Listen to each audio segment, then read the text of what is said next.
नमस्कार, मी आरती कुलकर्णी। महाराष्ट्राचा महासंग्राममध्ये आपण निवडणुकांच्या बातम्या बघणार आहोत। शरद पवारांनी बीड जिल्ह्यामधल्या 5 जागा या जाहीर केलेल्या आहेत। राष्ट्रवादी काँग्रेसतर्फे आता जागांची जाहीर घोषणा होते। परळीमधून धनंजय मुंडे, त्याचबरोबर बीडमधून संदीप क्षीरसागर, माजलगावमधून प्रकाश सोळंके, गेवराईच्या जागेवर विजयसिंह पंडित यांना उमेदवारी मिळालेली आहे।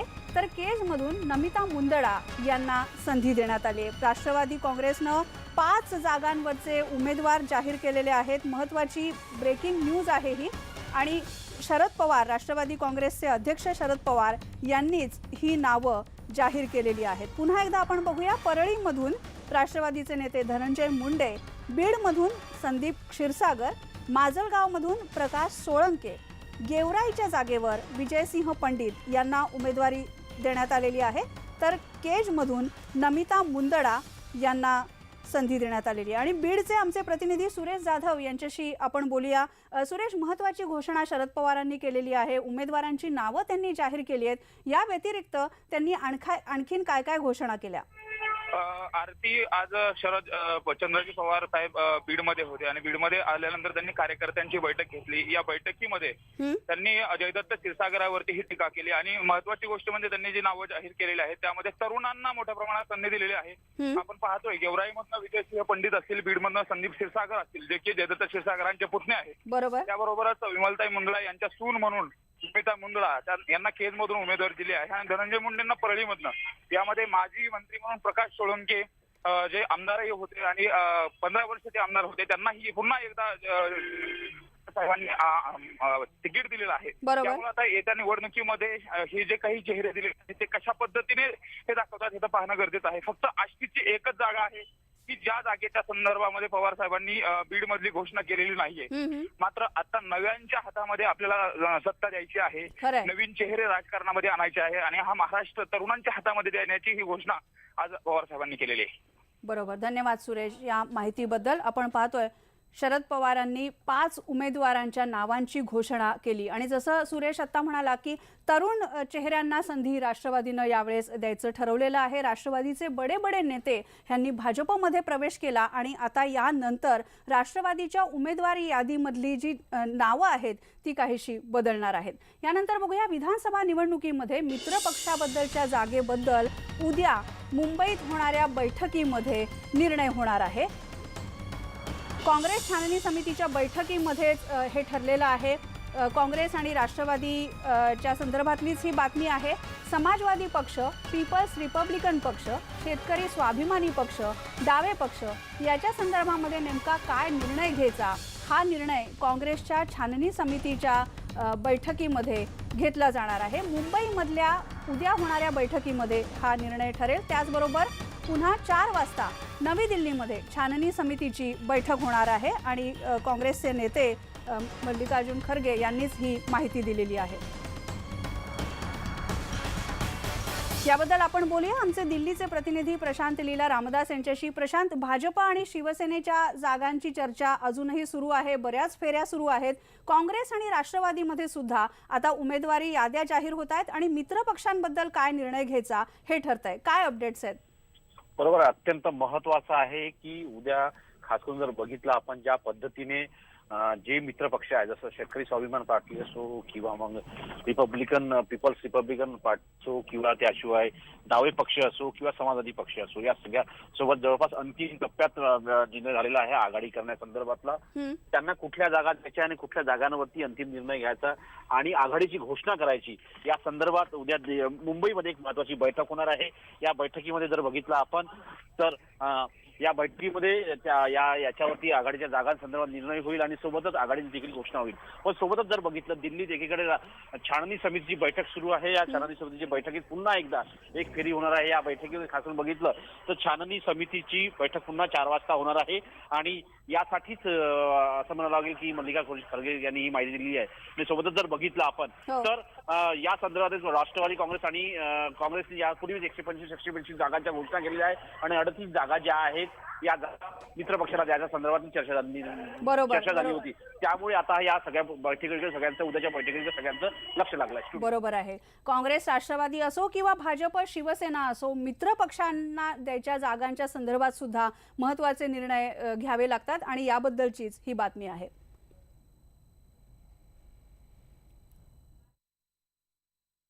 फिर सभी लोग 4 बजे बैठने वाले हैं. 4 बजे बैठ के पूरे सीट क्लियर करने की आज कोशिश करेंगे.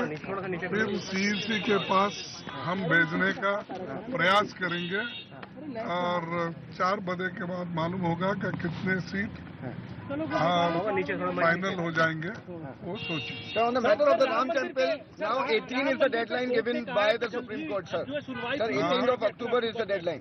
Let us see. We will wait for the Supreme Court judgment. देखेंगे. But do you expect that this time at least the temple matter will be solved?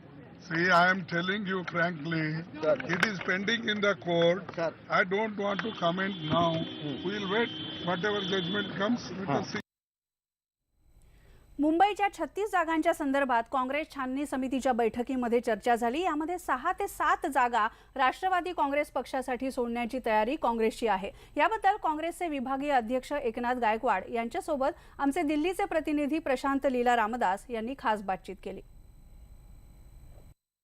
काँग्रेसच्या छाननी समितीची बैठक झाली आहे. मुंबईचे विभागीय अध्यक्ष एकनाथराव गायकवाड माझ्यासोबत आहेत. सर, आपलं स्वागत आहे न्यूज 18 लोकमध्ये. सर, काय चर्चा झाली? या बैठकीमध्ये संपूर्ण अशी चर्चा करण्यात आली की जे मुंबईच्या 36 मतदारसंघ आहेत त्याच्या चर्चा करण्यात आली. त्यातली आम्ही राष्ट्रवादीला 6 मतदारसंघ दिलेले आहेत. आणखी एक मतदारसंघाला हवा असेल देण्याचा आम्ही प्रयत्न करू. त्यानंतर समाजवादीचं मागणं एक मतदारसंघ त्याचा देखील विचार होईल. RPIचे जे गट आहेत, जे पक्ष आहेत स्वतंत्रपणे चालवतात, त्या सर्वांचे विचारामध्ये होईल. पण RPIत 2 प्रकारचे लोक आहेत. काही लोक म्हणतात की आम्हाला तिकीट द्या, त्यांचे मतदार कोणते ते निश्चित केले जातील. काही लोकांचं असं म्हणणं आहे की आम्हाला तिकीट वगैरे काय नको, सेक्युलर फोर्स ही काँग्रेस आहे आणि काँग्रेसबरोबर आम्ही जातीवादी शक्तीवर लढायला तयार आहोत. अशा तऱ्हेचे सगळा प्रकार आहे. पण ज्या पद्धतीनं चर्चा आहे की मुंबईतून शिवसेनेचे जे पक्षप्रमुख आहे उद्धव ठाकरे यांचे पुत्र आदित्य ठाकरे लढण्याच्या तयारीत आहे. काँग्रेसची काय तयारी? तुम्ही तगडा उमेदवार द्याल का? आदित्य ठाकरे उभे राहायला तयार आहेत. तर आमच्या दृष्टीनं ते एक उमेदवारच आहेत शिवसेनेचे आणि म्हणून तिथं आम्हाला जो करता येईल आम्ही सगळीकडे तगडेच उमेदवार देत आहोत. तर तिथे तगडा उमेदवार दिला जाईल. पण तो BRSPचे माने यांची मागणी आहे की मलाही आदित्य ठाकरे विरुद्ध लढायचं आहे. तर त्या दृष्टीने विचार केला जाईल आणि लढाई केली जाईल. सुरेश माने म्हणजे जे मायावती सोबत होतेच का? तेच सुरेश माने, डॉक्टर सुरेश माने. त्यांचं एक नाव आहे आणि बाकी काँग्रेसमध्ये आम्ही ठराव करतोयच आहे. पण अजूनही चर्चा अशी आहे की मुंबई असो किंवा महाराष्ट्र असो, इथून मोठे जे तगडे नेते आहेत तुमचे, खास करून काँग्रेसचे, त्यांना उमेदवारी द्यावी, त्यांनी निवडणुका लढाव्या आणि जास्तीत जास्त जागा जिंकून द्याव्या. प्रश्न असा आहे की आम्ही सत्तेवर होतो, सत्ता चालवली, चांगल्या तऱ्हेने चालवली. तर ज्या लोकांना जे सिनियर आहेत त्यांनी देखील इलेक्शन लढलं पाहिजे आणि आपण इलेक्शन प्रयत्न केले पाहिजे. त्या दृष्टीनं सगळ्याच इलेक्शन लढवण्याची विनंती केलेली आहे. जे लढू इच्छित नसतील त्यांना, ते लढू इच्छित त्यांचा तर प्रश्न आहे, त्याच्या तिकडे क्लिअरच होतील. धन्यवाद. हे होते एकनाथ गायकवाड, मुंबई प्रादेशिक विभागीय अध्यक्ष आहेत काँग्रेसचे आणि त्यांनी स्पष्ट केलंय की आम्ही जे ज्येष्ठ नेते आहेत त्यांनाही निवडणूक लढण्यासाठी त्यांना म्हटलेलं आहे आणि सोबतच आदित्य ठाकरेंच्या विरोधामध्ये सुरेश माने जे आहे त्यांना उमेदवारी देण्याचा आमचा प्रयत्न आहे असं त्यांनी स्पष्ट केलं आहे. नवी दिल्लीहून video journalist Narendra सिंगसह Prashant Ramdas, news 18 Lokmat. काँग्रेसचे नेते एकनाथ गायकवाड यांनीच हे स्पष्ट केलेलं आहे. आदित्य ठाकरे यांच्या विरोधात डॉक्टर सुरेश माने यांना काँग्रेस पक्षाच्या वतीनं उमेदवारी देण्याची तयारी चाललेली आहे. बसपा सुप्रीमो मायावती यांचे साथीदार डॉक्टर सुरेश माने यांनी BRSP हा पक्ष स्थापन केलेला होता. विधानसभेच्या निवडणुकीमध्ये हा पक्ष काँग्रेससोबत येण्याच्या तयारीमध्ये आहे आणि अशी जर आघाडी झाली तर मग आदित्य ठाकरेंच्या विरोधात सुरेश मानेंना उमेदवारी दिली जाईल.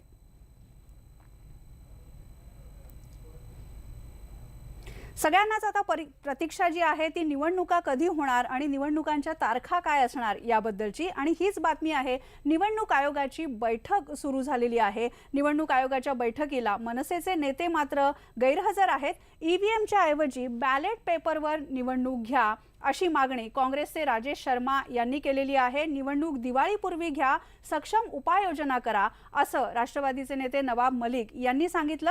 EVMच्या बद्दल बोलताना व्हीव्हीपॅट मशीन सुद्धा आलेलं आहे आणि त्यामुळे निवडणूक निरपेक्ष होईल असं शिवसेनेचे नेते अनिल देसाई यांचं म्हणणं होतं. निवडणूक आयोगानं ही बैठक बोलावलेली होती. राज्यातले सगळे जिल्हाधिकारी, पोलीस अधीक्षक या बैठकीला हजर आहेत. प्रत्येक जिल्ह्यातली निवडणूक तयारी आणि कायदा आणि सुव्यवस्था याबद्दल या बैठकीमध्ये चर्चा होतीये. निवडणूक आयोगानं उमेदवारांच्या निवडणूक खर्चाची मर्यादा वाढवावी अशी मागणी भाजप आणि राष्ट्रवादीनं केली आहे. यानंतर बघूया, आदित्य ठाकरेंच्या अंबरनाथ दौऱ्यामुळे तिथल्या प्रशासकीय यंत्रणेला जाग आली. दौऱ्याच्या पार्श्वभूमीवर खड्डे भरण्याची मोहीम इथे सुरू झाली आहे. आदित्य ठाकरेंच्या जनआशीर्वाद यात्रेच्या दरम्यान ते अंबरनाथ दौऱ्यावर असणार आहेत. गेल्या 4 महिन्यांपासून रस्त्यांवर खड्डे पडलेले आहेत, पण प्रशासनाला आत्ता जाग आली आहे. अंबरनाथची ही दृश्य आपण बघतोय, केवढे खड्डे पडलेले आहेत, पण आदित्य ठाकरेंचा दौरा असल्यामुळे आता हे खड्डे तत्परतेनं बुजवले जात आहेत. आदित्य ठाकरेंची जनआशीर्वाद यात्रा डोंबिवलीमध्ये सुद्धा येणार आहे. कल्याण डोंबिवलीत आणि ग्रामीण भागातही त्यांची यात्रा येणार असल्यामुळे इथले खड्डे सुद्धा बुजवायला सुरुवात झाली आहे. आदित्य ठाकरे येणार म्हणून डोंबिवलीमध्ये खड्डे बुजवण्याचं हे सगळं काम सुरू आहे. रात्री शीळ रोडवरचे खड्डे सुद्धा बुजवण्यात आले.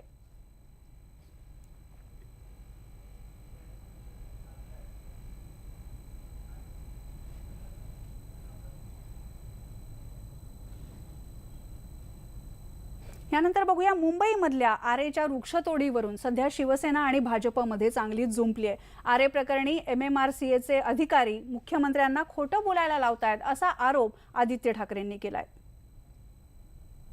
नाही, मुख्यतः आपण बघत असाल नाणारचा विरोध होता भूमिपुत्रांचा तिकडच्या, तेवढ्यासाठीच होता कारण तिकडे पर्यावरण नष्ट होऊन नाणारमध्ये जो प्रकल्प येणार होता त्याला विरोध होता. आमचा प्रकल्पाला विरोध नाही आहे, पण तिथे भूमिपुत्रांचा विरोध असेल तर तिथे आमचा विरोध राहील. अर्थात जर पर्यावरण नष्ट होणार असेल तर तिथे विरोध राहील.